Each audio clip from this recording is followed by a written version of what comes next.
Hello दोस्तों, स्वागत है आप सभी का आपके अपने यूट्यूब चैनल एजुकेटेड भारत में। दोस्तों, वर्ल्ड हिस्ट्री सीरीज का आज पार्ट 8 है। इससे पहले हम 7 पार्ट ऑलरेडी कर चुके हैं। अगर आपने अभी तक नहीं देखे हैं तो प्लेलिस्ट में जाकर वर्ल्ड हिस्ट्री सीरीज ओपन करके जरूर देख लीजिए, क्योंकि मोस्ट इंपॉर्टेंट क्वेश्चंस हैं आपके अपकमिंग एग्जाम के लिए। ये सारा कलेक्शन किसी ना किसी एग्जाम में पूछे गए क्वेश्चंस का है, इसलिए मोस्ट इंपॉर्टेंट हो जाता है आपके आने वाले एग्जाम के लिए। तो प्लीज वीडियो का एंड तक जरूर देखिएगा। वीडियो पसंद आए तो लाइक एंड शेयर जरूर कीजिएगा। अगर अभी तक चैनल को सब्सक्राइब नहीं किया है तो प्लीज चैनल को सब्सक्राइब करके बेल आइकन जरूर प्रेस कीजिएगा। चलिए स्टार्ट करते हैं। फर्स्ट क्वेश्चन देखिए, आधुनिक मिस्र का संस्थापक किसे माना जाता है? यहां पर करेक्ट आंसर हो जाएगा ए, मोहम्मद अली को आधुनिक मिस्र का संस्थापक माना जाता है। देखिए, मोहम्मद अली पाशा मिस्र और सूडान के शासक थे। सैन्य, आर्थिक और सांस्कृतिक क्षेत्रों में उनके द्वारा किए गए नाटकीय सुधारों के कारण उन्हें आधुनिक मिस्र का संस्थापक माना जाता है। मोस्ट इंपॉर्टेंट क्वेश्चन है, याद रखना है। वियतनाम के स्वतंत्रता आंदोलन का नेतृत्व किसने किया है? तो सही आंसर हो जाएगा डी, हो ची मिन्ह ने किया था। वियतनाम के स्वतंत्रता आंदोलन का नेतृत्व हो ची मिन्ह ने किया था। देखिए, हो ची मिन्ह कम्युनिस्ट नेता और वियतनाम के पूर्व प्रधानमंत्री थे। उन्होंने वियतनाम के स्वतंत्रता आंदोलन का नेतृत्व किया। 1950 के अंत में हो ची मिन्ह ने दक्षिण में एक कम्युनिस्ट गोरिल्ला आंदोलन का आयोजन किया, जिसे वियतकांग कहा गया है। यह भी पूछा जा सकता है, तो आपको ये याद रखना है। आमतौर पर मिस्र का पहला फिरौन या फिर फरोज किसे माना जाता है? फरोज यानी राजा होता है वहां का, किसे माना जाता है? तो यहाँ पर करेक्ट आंसर हो जाएगा इसका ए, मैनेस को। ठीक है, मैनेस को पहला फरोज माना जाता है। पारंपरिक रूप से मैनेस को प्राचीन मिस्र का पहला राजा माना जाता है। मिस्र के अधिकांश वैज्ञानिकों द्वारा नारमर की पहचान मैनेस के सम्मान व्यक्ति के रूप में की गई है। तो अगर आपसे पूछा जाए तो मैनेस को प्राचीन मिस्र का पहला राजा माना जाता है। कोसोवो का युद्ध कब हुआ था? Most important question. Correct answer हो जाएगा सी, 1389 में कोसोवो का युद्ध हुआ था। देखिए, कोसोवो की लड़ाई 15 जून 1389 को सर्बियाई राजकुमार लजार हेबेल जानोविक के नेतृत्व वाली सेना और सुल्तान मुराद हुडावेंडिगर की कमान के तहत ओटोमन साम्राज्य की एक हमलावर सेना के बीच हुई थी। तो कोसोवो की लड़ाई कब हुई है? 1389 में, ही आपको याद रखना है। सर विलियम वालेस को स्वतंत्रता सेनानी के रूप में जाना जाता है। करेक्ट आंसर हो जाएगा बी, स्कॉटलैंड के सर विलियम वॉलेस को स्वतंत्रता सेनानी के रूप में जाना जाता है। देखिए, सर विलियम वॉलेस को स्कॉटलैंड के महानतम राष्ट्रीय नायकों में से एक माना जाता है। उन्होंने इंग्लैंड को स्कॉटिश स्वतंत्रता के नुकसान को उलटने के प्रयास में 1297 के विद्रोह का नेतृत्व किया। उन्हें नाइट की उपाधि दी गई और स्कॉटलैंड का संरक्षक बनाया गया। बाद में फॉल्किर्क की लड़ाई के बाद जब वहां अंग्रेजी घुड़सवार सेना से हार गए तो उन्होंने इस्तीफा दे दिया। तो आपको याद रखना है सर विलियम वॉलेस का नाम। फ्रांस का युद्ध कब हुआ था? करेक्ट आंसर हो जाएगा ए, 1940। मोस्ट इंपॉर्टेंट है, पूछा जाता है फ्रांस का युद्ध कब हुआ है, तो 1940 में यह युद्ध हुआ था। देखिए, जर्मनी ने मई 1940 में पश्चिमी यूरोप पर आक्रमण किया। 10 मई 1940 से 6 सप्ताह में जर्मन सेनाओं ने मित्र देशों की सेनाओं को मोबाइल ऑपरेशन से हरा दिया और फ्रांस, बेल्जियम, लग्जमबर्ग और नीदरलैंड पर विजय प्राप्त की, जिससे पश्चिमी मोर्चे पर भूमि संचालन हुआ। 6 जून 1944 तक इसकी समाप्ति हुई। इटली ने 10 जून 1940 को युद्ध में प्रवेश किया और आल्प्स फ्रांस पर आक्रमण किया। तो ये मोस्ट इंपॉर्टेंट है। देखिए, जितना भी यहाँ पे डेटा है इससे भी कई सारे क्वेश्चंस बन सकते हैं, आपको ये याद रखना है। जामा की लड़ाई में हैनिबल को किसने हराया? मोस्ट इंपॉर्टेंट क्वेश्चन पूछा गया है। सही आंसर हो जाएगा सी, स्किपियो अफ्रीकन्स ने हराया है जामा की लड़ाई में हैनिबल्स को।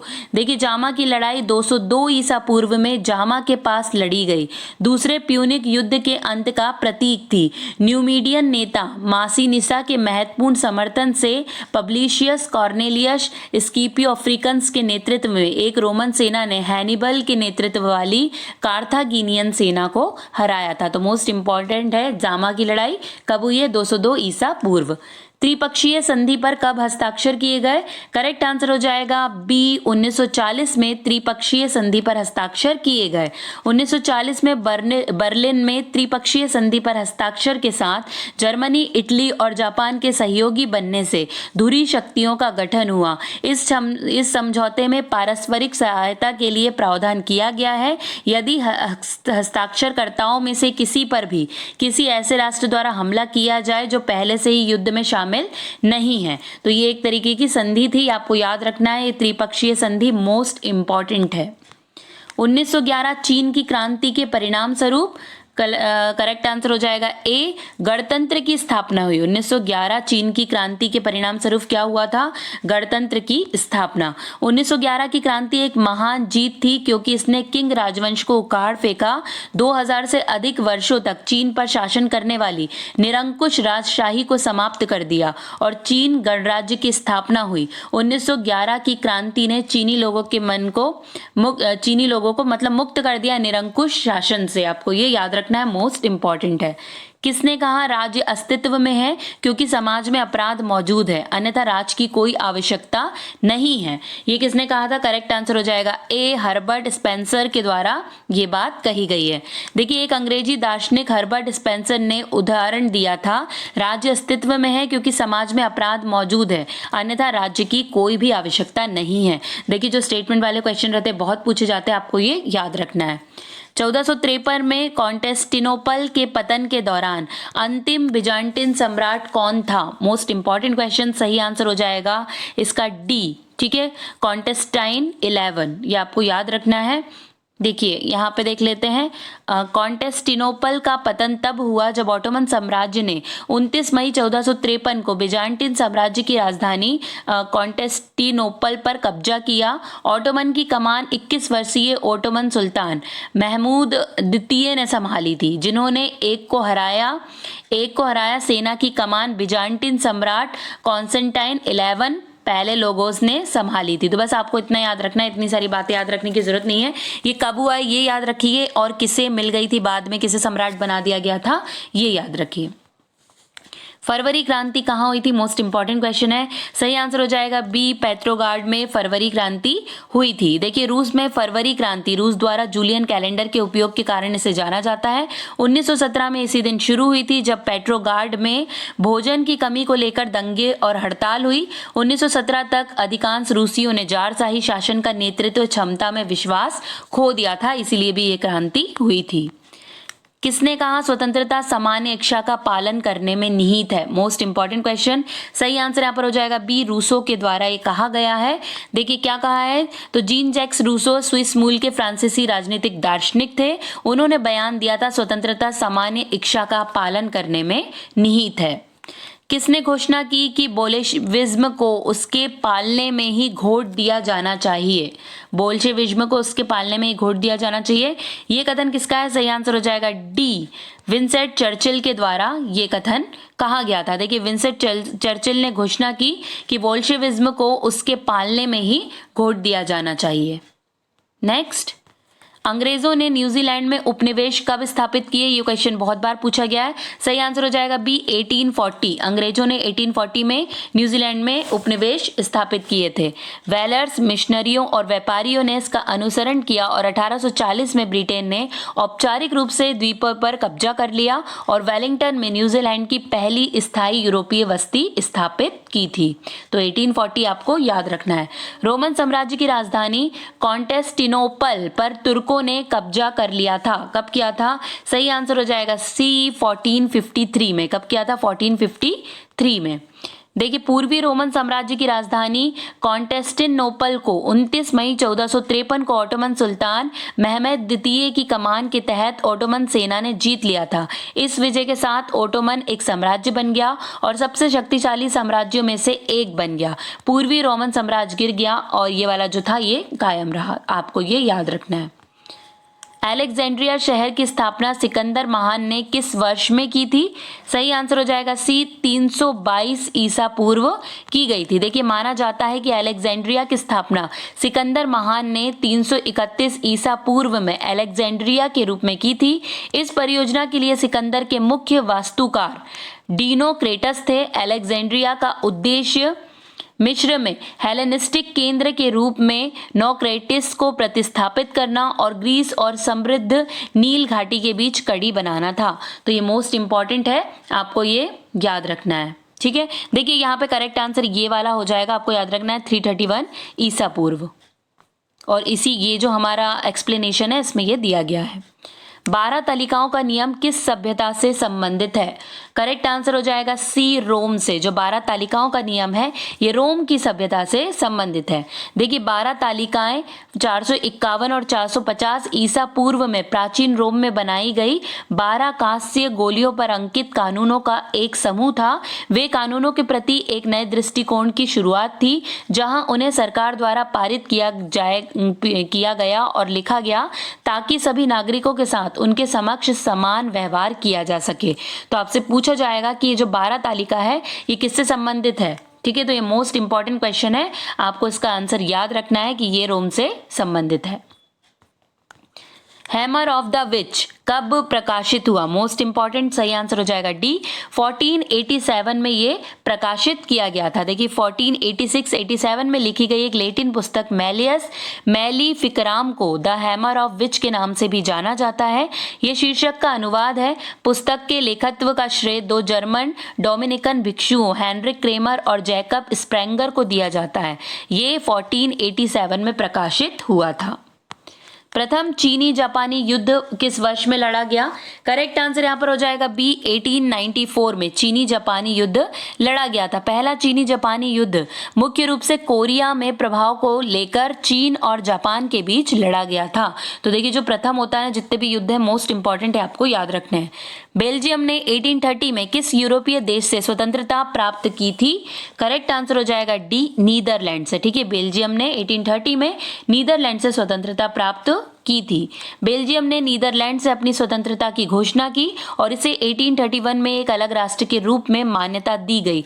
कई वर्षों से यूनानी ओटोमन साम्राज्य से अपनी स्वतंत्रता के लिए लड़ रहे थे और 1832 में यूरोपीय शक्ति ने ग्रीस को एक स्वतंत्र संप्रभु राज्य के रूप में मान्यता दी। तो मोस्ट इंपॉर्टेंट है, याद रखना है। दोस्तों वीडियो अच्छा लग रहा है तो प्लीज लाइक जरूर कीजिए और अपने फ्रेंड्स के साथ या अपने एजुकेशनल कम से कम 5 एजुकेशनल ग्रुप में से जरूर शेयर कीजिए। ग्रीक पौराणिक कथाओं में अपोलो किसका देवता था? Most important question. सही आंसर हो जाएगा ए, भविष्यवाणी। ठीक है, जो अपोलो दे नहीं, ये गलत हो जाएगा। सही आंसर इसका क्या हो जाएगा? चिकित्सा। आपको याद रखना है अपोलो किसके थे? तो चिकित्सा के देवता थे। ये बात आपको याद रखनी है, मोस्ट इंपॉर्टेंट है। यूनानियों की राष्ट्रीय दिव्यता अपोलो को संगीत, सत्य और भविष्यवाणी, उपचार, सूर्य का प्रकाश, प्लेग, कविता, बहुत कुछ के देवता के रूप में मान्यता दी गई है। अपोलो जियस और लेटो का बेटा था और उसकी एक जुड़वा बहन और पवित्र शिकारी आर्टेमिस है। ठीक है, तो आपको इतना याद रखना। देखिए कई सारी चीजों के देवता थे, लेकिन मोस्ट इंपॉर्टेंट अगर आपसे पूछा जाए कि यहाँ पे भविष्यवाणी भी दिया है, सूर्य प्रकाश, यहाँ पे प्लेग दिया है, तो ज्यादातर अगर आपसे अपोलो पूछा जाए तो करेक्ट आंसर हमेशा क्या हो जाता है? चिकित्सा हो जाता है। आपको ये याद रखना है। लंबी 19वीं सदी की परिभाषा किसने दी है? करेक्ट आंसर हो जाएगा सी, एरिक हॉब्सबॉम के द्वारा लंबी 19वीं सदी की परिभाषा दी गई है। लंबी 19वीं सदी रूसी साहित्यिक आलोचक और लेखक इल्या एरनबर्ग और ब्रिटिश मार्क्सवादी इतिहासकार और लेखक एरिक हॉब्सबॉम द्वारा 1789 और 1914 के बीच की अवधि के लिए गढ़ा गया एक शब्द है। तो आपको ये याद रखना है क्योंकि ये भी पूछा गया एग्जाम में। नॉर्थम्ब्रिया के मठों में उपलब्ध शिक्षा कौन लाया? तो करेक्ट आंसर हो जाएगा ए, अल्कुइन के द्वारा लेकर आई गई है मठों में शिक्षा। ठीक है, तो अल्कुइन को एलिन, एल्बिनस और फ्लेकस भी कहा जाता है। वह यार्क के एक अंग्रेजी विद्वान, पादरी, कवि और शिक्षक थे। तो मोस्ट इंपॉर्टेंट है, आपको याद रखना है। एंग्लो रूसी एडेंट पर कब हस्ताक्षर किए गए थे? सही आंसर हो जाएगा बी, 1907 में एंग्लो रूसी एडेंट पर हस्ताक्षर किए गए थे। देखिए एंग्लो रूसी एडेंट संधि, जिसमें ब्रिटेन और रूस ने फारस, अफगानिस्तान और तिब्बत में अपने उपनिवेशिक विवादों को सुलझाया। इसने फारस में प्रभाव के क्षेत्रों को रेखांकित किया। यह निर्धारित किया गया कि कोई भी देश तिब्बत के आंतरिक मामलों में हस्तक्षेप नहीं करेगा और अफगानिस्तान पर ब्रिटेन के प्रभाव को मान्यता दी गई थी। तो मोस्ट इंपॉर्टेंट एक संधि है, ये आपको याद रखना है।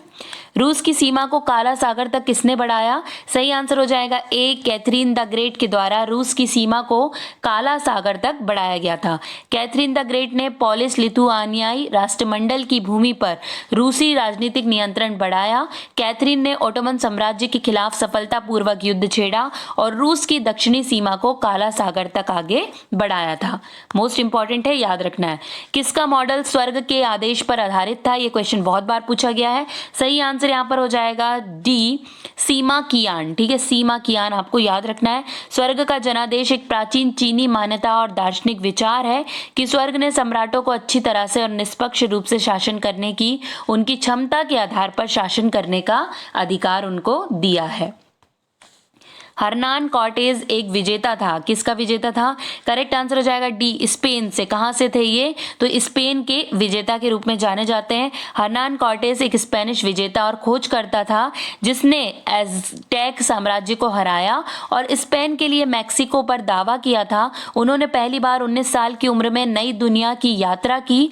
कॉर्टेज बाद में क्यूबा के एक अभियान में शामिल हो गए। 1518 में वहां मैक्सिको की खोज के लिए निकले थे। तो मोस्ट इंपॉर्टेंट नेम है हर्नान कॉर्टेज का, आपको याद रखना है। किस सम्राट को द सन किंग के नाम से जाना जाता है और यहाँ यूरोपीय इतिहास में प्रमुख देशों के सबसे लंबे राजाओं में से एक है? तो करेक्ट आंसर यहाँ पर इसका हो जाएगा ए, फ्रांस के लुई 14 जो है इन्हें जाना जाता है। देखिए फ्रांस के लुई 14 जिन्हें सन किंग के नाम से भी जाना जाता है ने 72 साल यानी 72 साल और 110 दिनों तक शासन किया, जो किसी भी यूरोपीय सम्राट की तुलना में सबसे लंबा है। उन्होंने 1643 से 1715 तक शासन किया है। तो ये मोस्ट इंपॉर्टेंट क्वेश्चन है, ये आपको जरूर से याद रखना है। निम्नलिखित में से कौन सा सर्फों के अधिकारों में शामिल है? करेक्ट आंसर हो जाएगा ए, कुछ भूमि पर काम करने और भूमि को उनके उत्तराधिकारियों को सौंपने का अधिकार, ये सर्फों के अधिकारों में शामिल है। दास प्रथा सामंतवाद के तहत किसानों की स्थिति है। यहाँ बंधन की एक स्थिति थी जो मुख्य रूप से यूरोप में उच्च मध्य युग के दौरान विकसित हुई थी।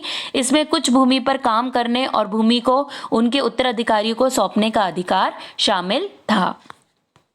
सेविले को कैस्टिले के ईसाई साम्राज्य में कब शामिल किया गया था? Most important question. सही आंसर हो जाएगा बी, 1248 में। कब हुआ था? 1248 में।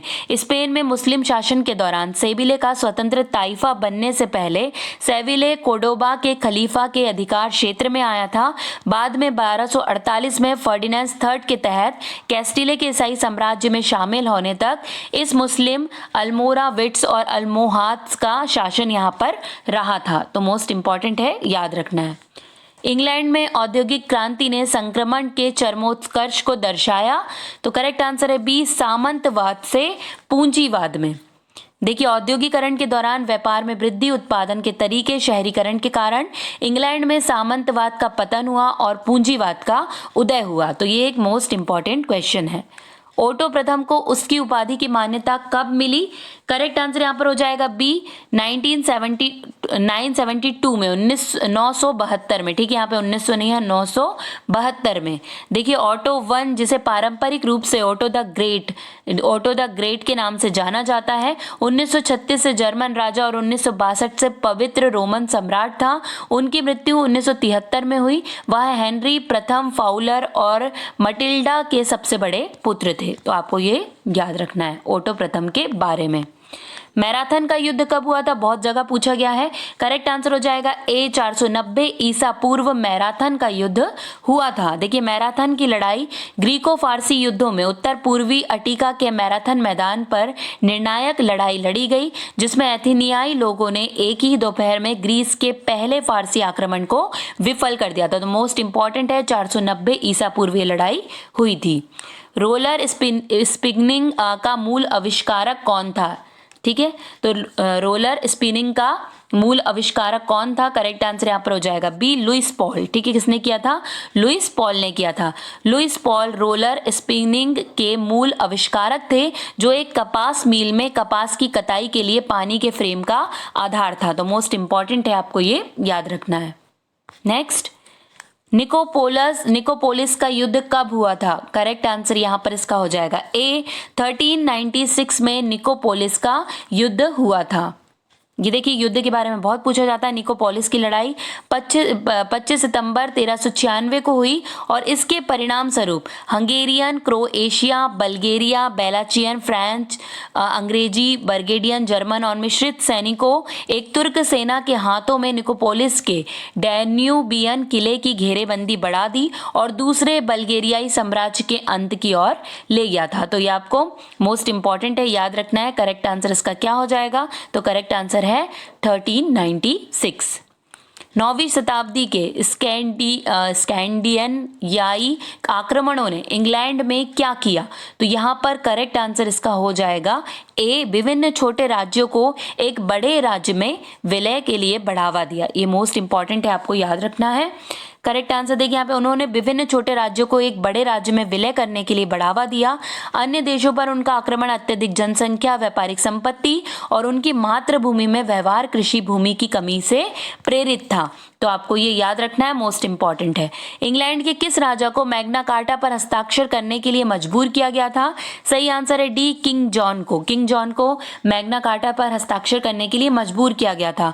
किंग जॉन ने 15 जून 1215 को लंदन के पश्चिम में एक तटस्थ स्थल रन्नीमेड में बैरन से मुलाकात की। यहाँ बैरन ने मांग की कि किंग जॉन मैग्ना कार्टा नामक एक दस्तावेज पर हस्ताक्षर करे जो उन्हें कुछ अधिकारों की गारंटी देता है। तो मोस्ट इंपॉर्टेंट क्वेश्चन ये भी याद रखना है। कम्युनिस्ट क्रांतिकारी चे गवेरा का जन्म किस शहर में हुआ था? ठीक है, चे गुवेरा का जन्म किस शहर में हुआ था? सही आंसर है बी, रोसारियो में। कहां पर हुआ था? रोसारियो में। अर्नेस्टो गुवेरा डी ला सेरना, जिन्हें दुनिया भर में चे के नाम से जाना जाता था, का जन्म 14 जून 1928 को पूर्वोत्तर अर्जेंटीना के रोसारियो में एक मध्यम वर्गीय परिवार में हुआ था। 1948 में ब्यूनस आयर्स विश्वविद्यालय में चिकित्सा की पढ़ाई शुरू करने से पहले उनका पारिवारिक जीवन वामपंथी और साहित्यिक था। तो आपको याद रखना है, ये कहाँ के थे? अर्जेंटीना के। अब बारी है लास्ट क्वेश्चन की। प्राचीन ओलंपिक खेल सबसे पहले कब आयोजित किए गए थे? सही आंसर हो जाएगा ए, 776 ईसा पूर्व। प्राचीन ओलंपिक खेल, देखिए ओलंपिक खेल से पहली बार 776 ईसा पूर्व में ग्रीस के माउंट ओलंप में भगवान जियूस के सम्मान में यूनानियों द्वारा आयोजित किए गए थे। तो मोस्ट इंपॉर्टेंट है, 776 ईसा पूर्व में स्टार्ट किए गए हैं, आपको ये याद रखना है। यहीं पर दोस्तों हमारे टॉप 40 क्वेश्चंस कंप्लीट होते हैं। वीडियो पसंद आया होगा तो लाइक एंड शेयर जरूर कीजिएगा। अगर अभी तक चैनल को सब्सक्राइब नहीं किया तो प्लीज चैनल को सब्सक्राइब करके बेल आइकन जरूर प्रेस कर दीजिएगा। आज के लिए बस इतना ही। अब आपसे मुलाकात होगी एक नए वीडियो के साथ। तब तक के लिए पढ़ते रहिए, आगे बढ़ते रहिए। जय हिंद, जय भारत।